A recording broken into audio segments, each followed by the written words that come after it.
Hey, what's going on guys? Luke here and welcome back to an all-new Star Wars related video here on HN Entertainment. With Star Wars The Rise of Skywalker entering theaters in a couple of weeks, fans are excited to see how the Skywalker saga will finally conclude. While not surprising, it's interesting that the saga will feature the return of Darth Sidious, aka Palpatine. His presence serves as the connective tissue with all other trilogies, which according to J.J. Abrams, this film will properly reference important events from. Putting things into perspective, Palpatine's return creates a feeling that Snoke was not only a puppet, but orchestrating events for Palpatine. One of these events was connecting Rey and Kylo Ren, which in this editorial feature we'll explore the potential importance of. As established in Star Wars The Last Jedi, both Rey and Kylo Ren have an unusual connection. While most audience members wouldn't connect this to Palpatine, he created a similar connection between Darth Tyrannus, aka Count Dooku, and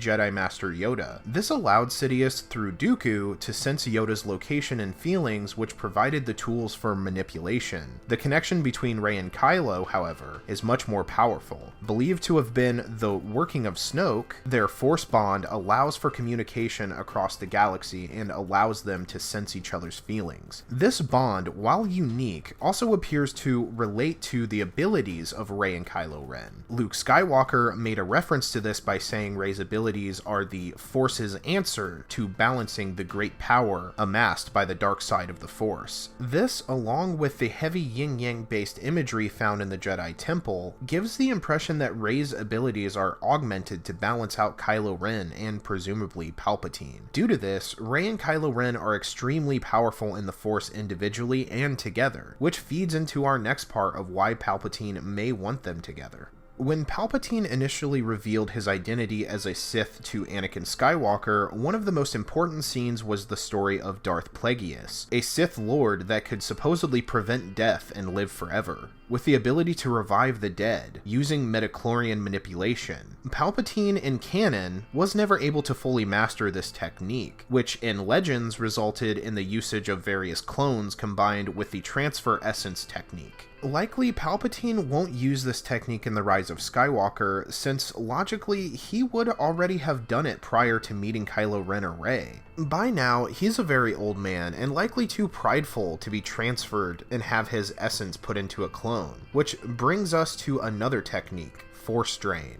During one of the trailers for Rise of Skywalker, Palpatine is heard saying, "Long have I waited, and now your coming together is your undoing." To both Rey and Kylo Ren, this would assume they are needed to both assist Palpatine and defeat them, which only makes sense if Palpatine would drain their powers to revitalize himself. In the canon, Sith Lords could siphon the life force from others to strengthen their powers and extend their lifespans. According to the Legends canon, it was difficult to force drain a relative. However, the connection based in the Force between Rey and Kylo may have the opposite effect. Especially if Palpatine was the true mastermind behind their Force bond, it's believable he could manipulate that connection to siphoning both of their life forces. Kylo Ren alone, with his Skywalker ancestry, would greatly boost Palpatine's power with the Force, combined with Rey, who appears to be on a similar level to Kylo, and Palpatine can likely revitalize himself to a young man. While not immortality, it would buy him more time to research and study the ways of the Force. And with all that said, guys, I'm going to bring this video to a close. Don't forget to hit that like button and subscribe to HN Entertainment so that way you can stay updated on all things pop culture and Star Wars. My name is Luke, and I will see you guys in the next video.